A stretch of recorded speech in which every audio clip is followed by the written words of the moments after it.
সকাল 11টা ঢাকা সিলেট মহাসড়কের হবিগঞ্জের শাহপুরের একটি ব্রিজে কাজ করার সময় ঠিকাদারি প্রতিষ্ঠানের গাফিলতিতে জালালাবাদ গ্যাস সঞ্চালন লাইনে বিকট শব্দে লিকেজ হয়। তাৎক্ষণিক ওই এলাকায় গ্যাস সরবরাহ বন্ধ করে দেয় কর্তৃপক্ষ।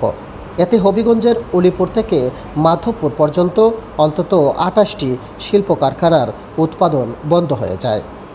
উৎপাদন ব্যাহত হওয়ায় বিপুল আর্থিক ক্ষতির শিকার হয় শিল্প প্রতিষ্ঠানগুলো। আমাদের সাইহাম গ্রুপের প্রায় 8টি এক্সপোর্ট ওরিয়েন্টেড সবগুলি ইউনিটই একসাথে প্ল্যান ঠিক করছে। আমরা তখন বুঝতে পারিনি যে গ্যাসের প্রেশার ফল করছে। 11:30টার সময় ঘটনা ঘটছে। আমরা কেউ কোনো ইনফরমেশন করে নেই। আমরা প্ল্যান্টে গিয়ে যখন দেখছি যে কোনো গ্যাসের প্রেশার মানে জিরোর দিকে চলে যাচ্ছে, জরুরিভাবে তাদের সাথে ফোন করছি, তারা কোনো ফিডব্যাক সাথে সাথে দিতে পারেনি। আধা ঘন্টা পরে কনফার্ম করলো যে এখানে রোডস অ্যান্ড হাইওয়ে কনস্ট্রাকশন কাজ করতে গিয়া তাদের এক্সপোর্টের অন্তরে আমাদের মেইন সাপ্লাই লাইন তারা ভেঙে ফেলছে, ড্যামেজ করে ফেলছে। টোটাল প্রায় 8-9 ঘন্টা আমাদের প্রোডাকশনের ক্ষতি হয়ে যাচ্ছে। এই প্রতিষ্ঠানগুলি এক্সপোর্টের, শুধু আমাদের সাইম গ্রুপ না, এই জুনের ভিতরে আরও অনেকগুলি প্রতিষ্ঠান আছে, সবগুলি এক্সপোর্টের সাথে জড়িত। আমরা এই পর্যন্ত শুধু এখানের এই শাহপুরের এখানে কনস্ট্রাকশন কাজ করতে গিয়ে রোডসের তারা আমরা 3 টাইমস এইভাবেই ক্ষতিগ্রস্ত হয়েছি। আমাদের প্রতিষ্ঠান হচ্ছে স্টার সিরামিক্স লিমিটেড।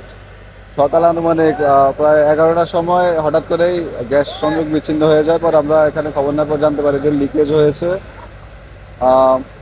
এই লিকেজের ফলে কোম্পানির অনেক বড় ক্ষতির সম্মুখীন হয়েছে। আমাদের র ম্যাটেরিয়াল, যে রানিং প্রোডাকশন, সব কিছুই বেশ হ্যাম্পার হয়েছে।